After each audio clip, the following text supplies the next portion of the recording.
눈이 많이 내린 날이었다.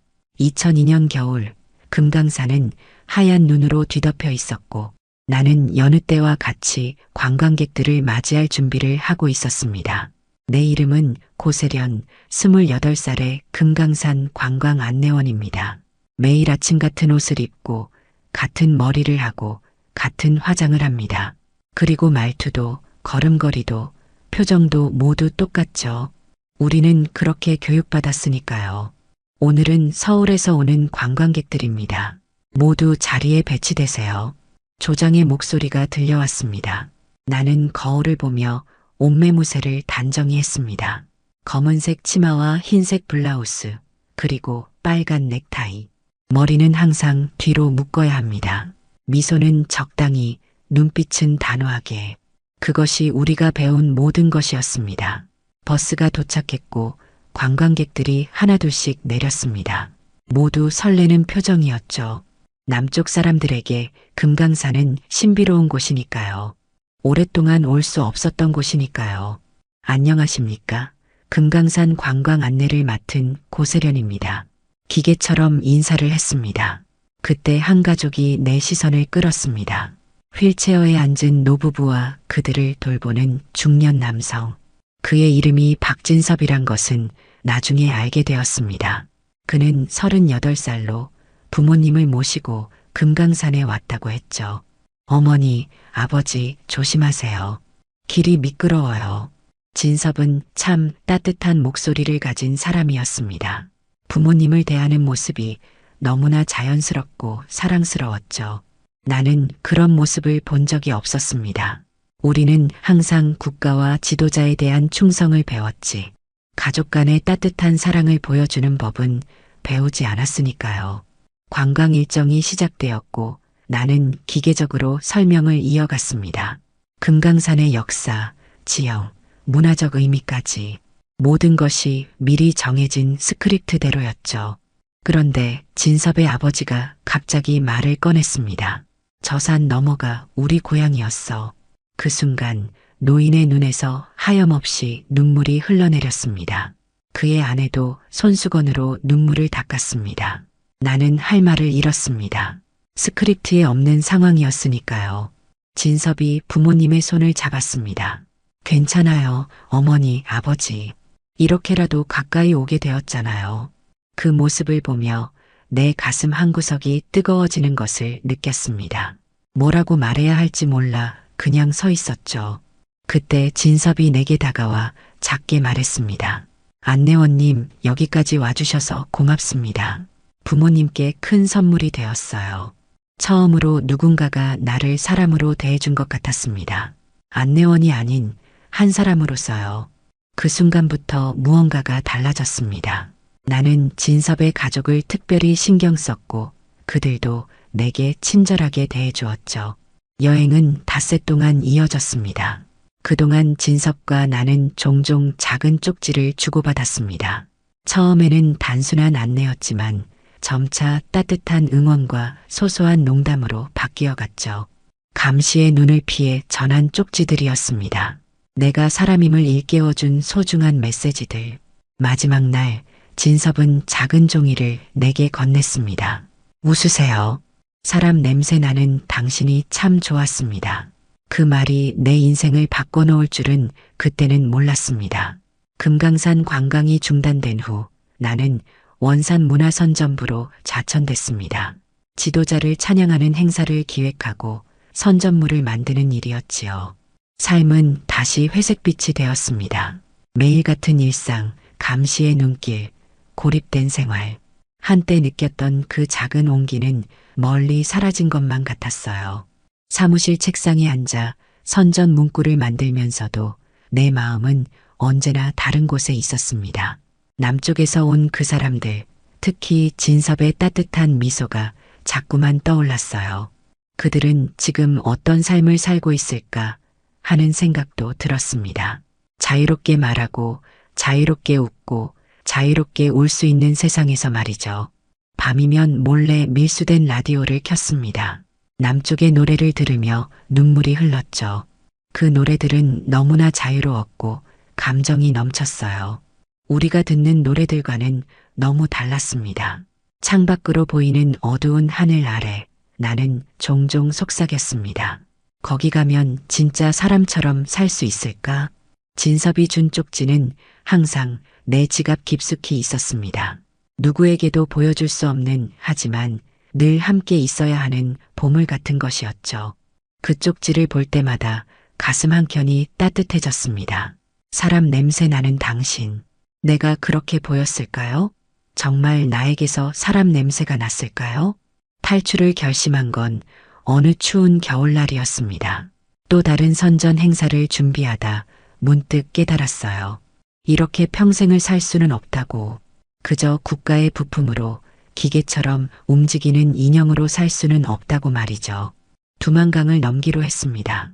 국경 근처 친척을 방문한다는 핑계로 휴가를 냈죠. 가지고 갈 수 있는 건 얼마 없었습니다. 옷 몇 벌, 약간의 돈, 그리고 진섭의 쪽지. 그것이 전부였어요. 두만강은 생각보다 넓고 차가웠습니다. 한겨울의 강물은 온몸을 얼어붙게 만들었죠. 브로커에게 속아 돈만 뺏기고 혼자 강을 건너야 했습니다. 물에 젖은 옷은 금세 얼어붙었고 숨을 쉴 때마다 가슴이 찢어지는 것 같았어요. 살아야 해, 살아야 해. 그 말을 되뇌며 앞으로 나아갔습니다. 중국에 도착했을 때는 이미 탈진 상태였어요. 하지만 멈출 수 없었습니다. 공안에게 잡히면 다시 북으로 보내질 테니까요.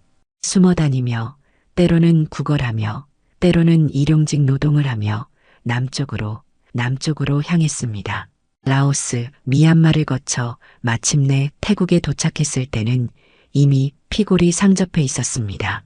하지만 살아 있었어요. 서울 대사관에 도착했을 때 나는 떨리는 목소리로 말했습니다. 이름은 고세련입니다. 살아서 왔습니다. 그 순간 나는 깨달았습니다. 진섭의 쪽지 한 장이 이 죽음의 여정에서 나를 지켜준 것을, 내가 끝까지 살아갈 수 있도록 붙잡아준 힘이 되어준 것을요. 웃으세요. 사람 냄새 나는 당신이 참 좋았습니다. 그 한마디가 내 삶을 바꿨습니다. 나를 진짜 사람으로 만들어준 것 같았어요. 죽을 고비를 여러 번 넘기고 배고픔과 추위, 공포를 견디며 온 길, 그 긴 여정의 끝에서 나는 처음으로 진짜 웃음을 지었습니다. 기계적인 미소가 아닌 가슴 깊은 곳에서 우러나오는 웃음이었습니다. 마침내 진짜 나로 살 수 있게 된 것 같았으니까요. 하나원에서의 생활은 생각보다 힘들지 않았습니다. 오히려 안정감이 느껴졌죠. 식사도 규칙적으로 할 수 있었고 잠자리도 따뜻했으니까요. 하지만 퇴소 후가 문제였습니다. 어디서 살아야 하는지, 어떻게 돈을 벌어야 하는지 모든 것이 막막했어요. 서울 외곽에 작은 원룸을 구했습니다. 정부 지원금으로 겨우 월세를 낼 수 있는 곳이었죠. 방 한 칸에 작은 부엌, 그게 전부인 집이었습니다. 하지만 내 것이었어요. 내 삶을 시작할 수 있는 공간. 처음엔 공장에서 일했습니다. 하루 12시간씩 서서 부품을 조립하는 일이었죠. 손가락이 굽고 허리가 아팠지만 그래도 견딜만 했습니다. 북한에서보다는 훨씬 나았으니까요. 하지만 북한 억양 때문에 사람들과 어울리기 힘들었습니다. 말투만 들으면 금방 알아챘으니까요. 야, 저 여자 북한에서 왔대. 쟤네 말투 웃기지 않아? 등 뒤로 들리는 수군거림에 어깨가 움츠러들었습니다. 가끔은 일부러 말을 안 하기도 했어요. 그냥 고개만 끄덕이거나 손짓으로 대답하는 식으로요. 그러다 보니 사람들과 깊은 관계를 맺기가 어려웠습니다. 항상 벽이 느껴졌어요. 공장 일이 너무 힘들어 식당 서빙으로 일을 바꿨습니다. 손님들과 대화할 일은 많지 않았고 그저 음식을 나르고 치우는 일이었으니까요. 하지만 거기서도 오래 버티지 못했습니다. 주인이 손님들에게 북한에서 온 아이라고 소개하며 구경거리처럼 여기는 게 싫었습니다. 마치 전시품 같았죠. 밤이면 작은 방에 혼자 앉아 창밖을 바라보곤 했습니다. 서울의 밤은 너무 밝고 화려했어요. 수많은 불빛들이 반짝이는 도시. 하지만 그 불빛 속에서도 나는 외로웠습니다. 전화할 사람도 찾아갈 곳도 없었으니까요. 여기서도 난 그냥 이방인이구나. 지갑을 열어 진섭의 쪽지를 꺼냈습니다. 이제는 구겨지고 낡아서 글자가 희미해졌지만 그래도 여전히 보물처럼 간직하고 있었어요. 웃으세요. 그 말을 되뇌며 억지로라도 웃으려 했습니다. 하지만 거울에 비친 내 얼굴은 그저 슬퍼 보였어요. 가끔은 진섭이 생각났습니다. 그는 지금 어디서 무엇을 하고 있을까? 아직도 부모님과 함께 살고 있을까? 나를 기억하고 있을까? 하지만 그런 생각들은 금방 접어두었습니다. 현실을 살아야 했으니까요. 어느 날 지하철역 근처에서 전단지를 보았습니다. 다국어 문화센터 청소 아르바이트 구함. 시간당 급여가 그럭저럭 괜찮았고 무엇보다 평일 아침에만 일하면 되어서 저녁에는 다른 일을 할 수 있었습니다. 주저없이 전화를 걸었죠. 센터는 생각보다 컸습니다. 여러 교실이 있었고 다양한 언어 수업이 열렸어요. 외국인들, 탈북민들, 다문화 가정 사람들이 많이 오는 곳이었습니다. 처음으로 내가 튀지 않는 곳 같았어요. 모두가 조금씩 다른 말투, 다른 억양을 가지고 있었으니까요. 청소는 어렵지 않았습니다. 교실과 복도를 쓸고 닦는 일이었죠. 조용히 내 일을 하면 되었고 사람들과 많이 부딪힐 필요도 없었습니다. 그래서 마음이 편했어요. 여기서라면 오래 일할 수 있을 것 같았습니다. 그렇게 몇 개월이 지났을까 어느 날 복도를 청소하다가 문득 한 강의실 안을 들여다보게 되었습니다. 그리고 그 순간 내 심장이 멈추는 것 같았어요. 강단에 서 있는 사람, 분명 박진섭이었습니다. 나이가 들었지만 그 따뜻한 미소는 여전했어요. 이제는 61살의 중년 남성이 되어 있었지만 눈매와 입꼬리가 올라가는 모습은 변함없었습니다. 멍하니 서 있는데 강의실 문이 열리고 학생들이 나오기 시작했습니다. 나는 황급히 고개를 숙이고 대걸레를 움직였어요. 하지만 진섭이 나오며 우연히 나와 눈이 마주쳤습니다. 그는 잠시 걸음을 멈추더니 나를 유심히 바라보았어요. 혹시 금강산? 그 순간 세상이 멈춘 것 같았습니다.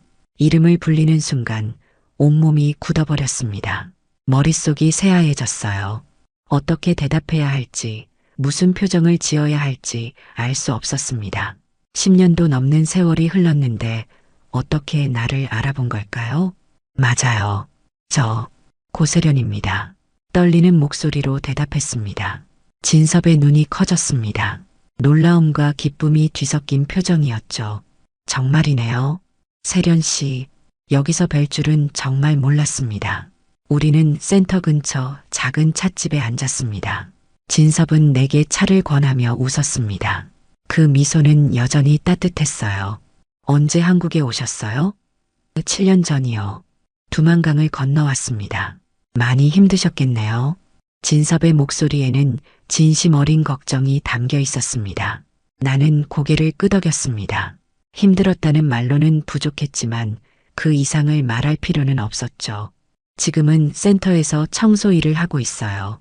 진섭 씨는 여기서 뭘 가르치시나요? 한국어를요. 외국인들과 다문화 가정 자녀들에게 한국어를 가르치고 있습니다. 진섭은 차를 한 모금 마시며 이야기를 이어갔습니다. 부모님은 금강산 다녀오신 후 오래 못 사셨어요. 아버지는 1년 뒤에, 어머니는 3년 뒤에 돌아가셨죠. 하지만 마지막까지 금강산 여행을 정말 행복해 하셨습니다. 고향 가까이라도 다녀올 수 있어서요. 진섭의 목소리에서 슬픔이 묻어났습니다. 나는 무슨 말을 해야 할지 몰라 그저 손을 내밀어 그의 손을 살짝 쥐었습니다. 진섭은 놀란 듯 나를 바라보다가 부드럽게 웃었습니다. 부모님 뒷바라지하다 보니 저도 결혼 한 번 못했어요. 어느새 이 나이가 되었네요. 나는 고개를 끄덕였습니다. 나 역시 비슷했으니까요. 탈북 후 적응하기 바빠 연애는 생각도 못했고 어느새 마흔을 바라보고 있었습니다. 세련 씨는 어떻게 지내셨어요? 가족은 있으신가요? 저도 혼자예요. 적응하기 바빠서 다른 건 생각할 겨를이 없었거든요. 잠시 침묵이 흘렀습니다. 하지만 그 침묵이 불편하지는 않았어요. 오히려 편안했죠. 마치 오랜 친구와 함께 있는 것처럼. 일주일 후 센터에 강사 자리 하나가 비었다는 소식이 들렸습니다. 외국인들에게 북한 문화와 언어를 가르치는 자리였죠. 진섭이 내게 추천해 주겠다고 했습니다. 세련 씨가 적임자예요. 북한에서 온 분이 직접 가르치면 훨씬 실감 날 테니까요. 처음에는 망설였습니다. 내가 남들을 가르친다니 상상도 못한 일이었으니까요. 하지만 진섭이 계속 용기를 주었습니다. 걱정 마세요. 처음에는 제가 옆에서 도와드릴게요. 보조 강사로 시작하면 됩니다. 결국 용기를 내어 보조 강사 일을 시작했습니다. 처음에는 너무 떨려서 말도 제대로 못했지만 점차 자신감이 생겼어요. 학생들이 내 이야기에 귀 기울이는 모습을 보며 기분이 좋았습니다. 내 경험, 내 생각, 내 말이 누군가에게 도움이 된다는 것. 그것은 정말 신기한 경험이었죠. 북한에서는 이렇게 인사해요. 그리고 이런 표현들을 많이 써요. 아이들에게 북한 말을 가르치고 북한의 일상을 들려주었습니다. 처음으로 내 과거가 부끄러운 것이 아닌 가치 있는 것으로 느껴졌어요. 진섭은 항상 옆에서 웃으며 응원해 주었습니다. 세련 씨, 정말 잘하고 있어요. 학생들이 세련 씨 수업을 기다린다고 해요. 그의 말에 가슴이 따뜻해졌습니다. 처음으로 누군가를 돕는 입장이 되었다는 것, 그것은 내게 큰 의미가 있었습니다. 더 이상 도움만 받는 사람이 아니었으니까요. 나도 누군가를 가르칠 수 있구나. 그 생각을 하며 조금씩 내 안에 무언가가 회복되는 느낌이 들었습니다. 햇살이 따뜻한 봄날, 진섭과 나는 센터 근처 공원 벤치에 앉아 있었습니다. 수업이 끝난 후 함께 걸으며 나누는 대화가 일상이 되어가고 있었어요. 처음에는 어색했지만 이제는 편안한 침묵도 나눌 수 있을 만큼 가까워졌습니다. 세련 씨, 처음 배웠을 때가 생각나네요. 금강산에서요. 진섭의 목소리는 잔잔했습니다. 추억을 떠올리는 듯한 눈빛이었죠. 그때 세련 씨는 너무 경직되어 있었어요. 마치 인형 같았달까? 하지만 가끔 보이는 미소에서 사람 냄새가 났어요. 그게 참 좋았습니다. 정말요? 저는 그저 교육받은 대로 행동했을 뿐인데 그래도 보였어요. 억누르고 있지만 따뜻한 마음이 있다는 게. 나는 손가락으로 벤치 나무결을 따라 그리며 말했습니다. 진섭 씨가 준 쪽지 아직도 가지고 있어요. 진섭의 눈이 커졌습니다. 놀란 듯한 표정이었어요. 정말요? 그런 작은 쪽지를 10년도 넘게요? 네. 힘들 때마다 그 쪽지를 봤어요. 웃으세요. 사람 냄새 나는 당신이 참 좋았습니다. 그 말이 제게는 큰 힘이 되었어요. 진섭의 눈가가 붉어졌습니다. 그는 잠시 말없이 나를 바라보더니 천천히 손을 뻗어 내 손을 잡았습니다. 따뜻했어요. 그의 손은 굳은 살이 박여 있었지만 그래도 참 따뜻했습니다. 세련 씨, 제가 그런 의미가 되었다니 영광입니다. 우리는 그렇게 손을 잡은 채 한참을 앉아 있었습니다. 말이 필요 없었어요. 그저 서로의 온기를 느끼는 것만으로도 충분했습니다. 날이 갈수록 우리는 더 가까워졌습니다. 수업이 끝난 후 함께 장을 보고 가끔은 동네 찻집에 앉아 이야기를 나누었어요. 특별한 데이트라기보다는 일상을 공유하는 것에 가까웠습니다. 하지만 그 소소한 시간들이 내겐 너무나 소중했어요. 진섭은 요리를 잘했습니다. 부모님을 오래 모셨기 때문인지 집밥 맛이 났어요. 가끔 그가 해준 음식을 먹으며 이야기를 나누는 시간이 가장 행복했습니다. 오장 계속. 그럴 때면 이게 진짜 가족이구나 하는 생각이 들었습니다. 한 번도 경험해보지 못한 편안함과 따뜻함이었어요. 어머니가 해주시던 음식이에요. 세련 씨가 좋아할 것 같아서요. 진섭이 된장찌개를 내밀며 말했습니다. 그의 눈빛에는 항상 배려가 담겨 있었어요. 나를 생각하는 마음이 느껴졌습니다. 어느 날 센터 원장님이 나를 불렀습니다.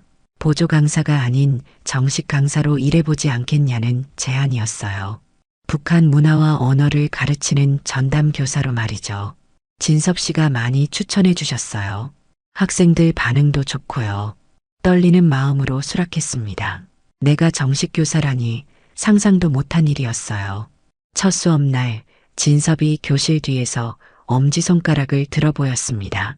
그 작은 응원이 큰 힘이 되었어요. 여러분, 안녕하세요. 오늘부터 북한 문화와 언어를 가르치게 된 고세련입니다. 더 이상 떨리지 않았습니다. 자신감이 생겼어요. 내 이야기, 내 경험이 누군가에게 가치 있다는 것을 알게 되었으니까요. 수업은 생각보다 잘 진행되었습니다. 학생들은 호기심 어린 눈으로 내 말을 경청했고 질문도 많이 했어요. 북한의 일상, 학교 생활, 언어 차이까지 모든 것이 그들에게는 새로운 세계였습니다. 선생님, 북한에서는 정말 이렇게 말해요? 네, 우리는 이걸 소학교라고 불러요. 여기서는 초등학교지요. 아이들에게 북한 동요도 가르쳤습니다. 처음에는 어색해했지만 곧 따라 부르기 시작했어요. 그 모습을 보며 가슴 한켠이 뭉클해졌습니다. 내가 이렇게 누군가에게 영향을 줄 수 있다니. 그것은 정말 놀라운 경험이었어요. 수업이 끝난 후 진섭이 미소 지으며 다가왔습니다. 정말 잘하셨어요. 아이들이 세련 씨 이야기에 푹 빠졌어요.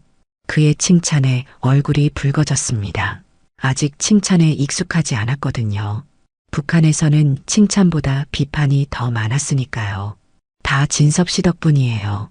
아니었으면 저 여전히 청소만 하고 있었을 거예요. 진섭은 고개를 저었습니다. 아닙니다. 세련 씨의 능력이에요. 저는 그저 기회를 알려드렸을 뿐이죠. 그날 밤 나는 오랜만에 일기를 썼습니다. 오늘 처음으로 누군가를 가르쳤다. 내 말이, 내 경험이 누군가에게 도움이 된다는 게 정말 신기하다. 이게 진짜 사람으로 사는 건가 보다. 글을 쓰며 미소가 지어졌습니다. 진섭이 말한 사람 냄새가 조금씩 내게서 나기 시작한 것 같았으니까요. 여름이 지나고 가을이 왔습니다. 은행나무가 노랗게 물든 센터 앞길을 진섭과 함께 걸었습니다. 수업이 끝난 후의 산책은 이제 우리의 일상이 되었어요. 아무 말 없이 걷기도 하고 때론 소소한 일상을 나누기도 했습니다. 오늘 아이들이 세련 씨 수업에서 정말 즐거워했어요. 특히 북한 놀이 가르쳐 주실 때요. 진섭의 목소리에는 따스함이 묻어났습니다. 나는 미소 지으며 고개를 끄덕였어요. 그래요? 사실 저도 즐거웠어요. 어릴 적 추억이 떠올라서요. 낙엽을 밟는 소리가 들렸습니다. 바스락 바스락. 그 소리마저 마음을 편안하게 해주었어요. 진섭이 문득 발걸음을 멈추고 하늘을 올려다보았습니다. 세련 씨, 우리 왜 이렇게 늦게 만났을까요? 그의 목소리에는 아쉬움이 묻어났습니다.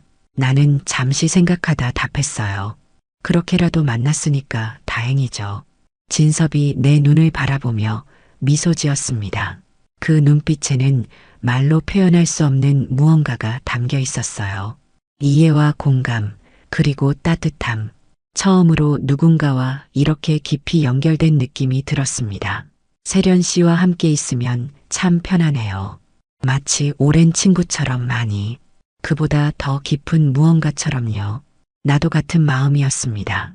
진섭과 함께 있으면 모든 걱정이 사라지는 것 같았어요. 그저 현재를 살아가는 기쁨만 남았죠. 우리는 종종 함께 장을 보러 갔습니다. 진섭은 요리를 좋아해서 식재료를 고르는 눈이 있었어요. 나는 그의 뒤를 따라다니며 배웠습니다. 이 배추는 속이 꽉 차 있어요. 이런 걸 골라야 해요. 네, 북한에서는 이런 걸 따질 여유가 없었어요. 그저 배급받는 걸로 만족해야 했으니까요. 진섭은 내 말에 잠시 생각에 잠기더니 내 손을 살짝 쥐었습니다. 이제는 마음껏 골라요. 세련 씨가 좋아하는 걸로요. 그의 말에 가슴이 따뜻해졌습니다. 이런 작은 배려, 작은 친절이 내게는 너무나 소중했어요. 진섭의 집은 센터에서 그리 멀지 않은 오래된 아파트였습니다. 수리된 흔적이 보이지만 그래도 따뜻한 느낌이 있는 곳이었어요.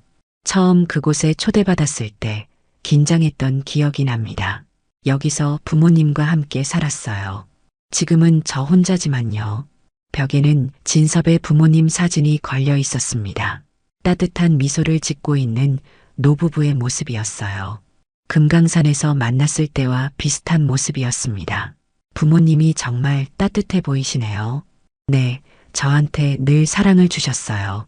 그래서 더 오래 모시고 싶었는데 진섭의 목소리가 살짝 떨렸습니다.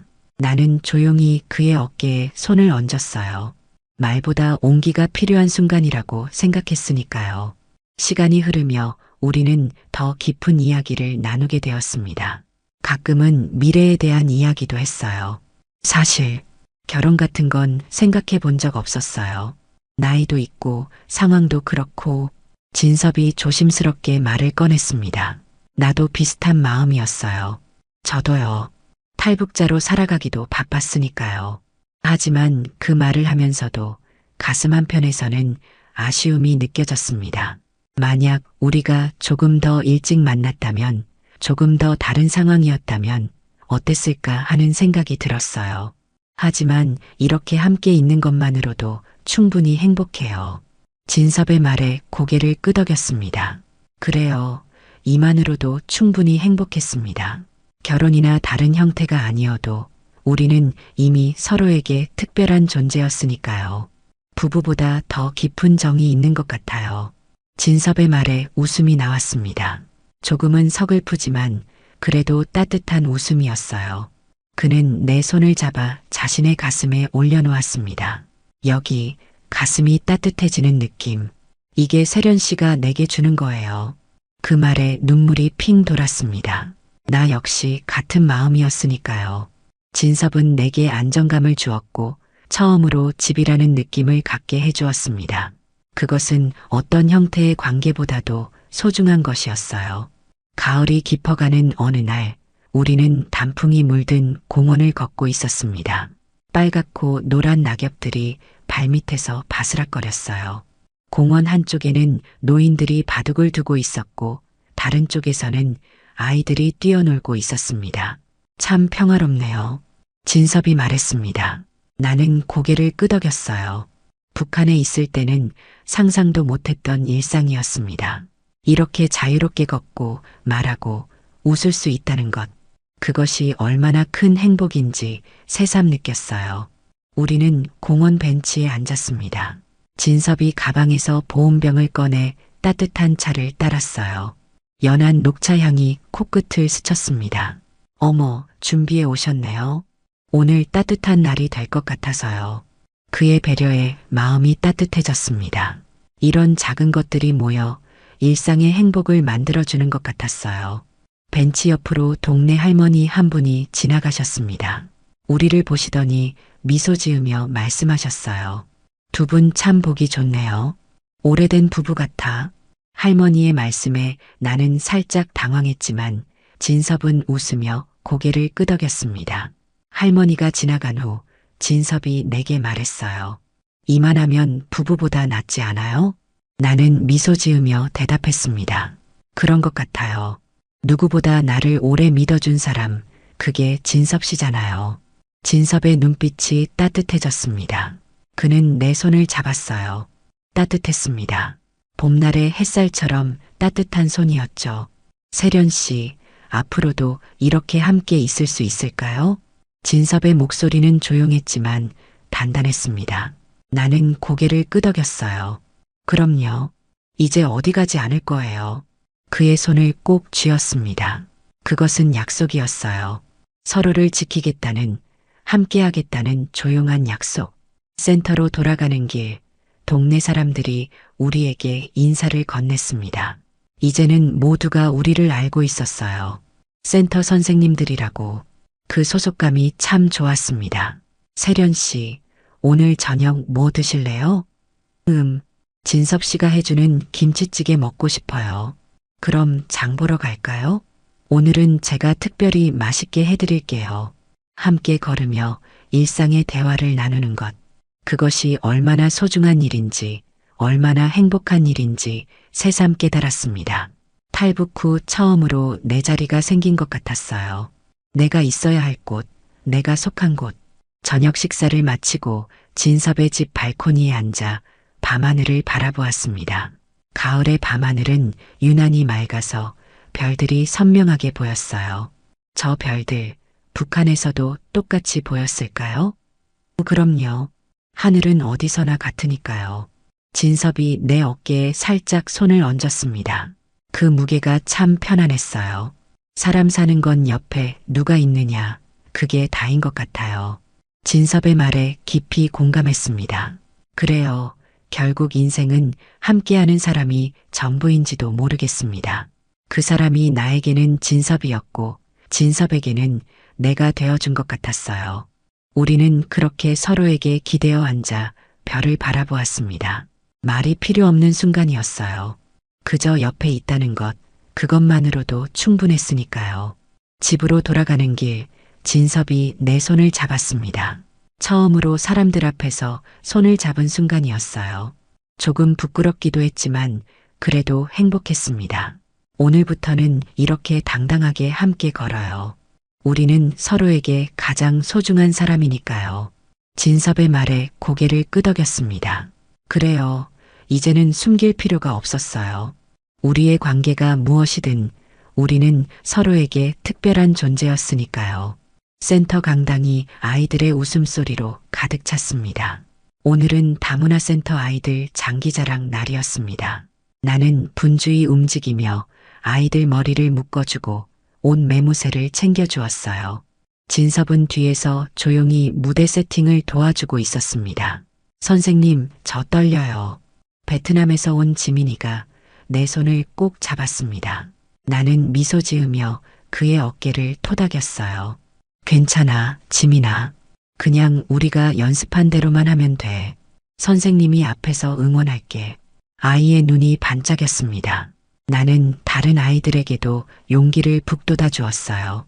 그들 모두 다른 나라에서 온 아이들이었지만 이제는 하나의 팀이 되어 있었습니다. 자, 여러분 준비됐나요?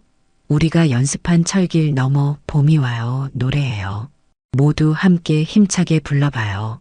아이들이 일제히 고개를 끄덕였습니다. 무대 뒤에서 진섭이 엄지를 들어 보이며 미소 짓고 있었어요. 그 미소가 마음에 힘을 주었습니다.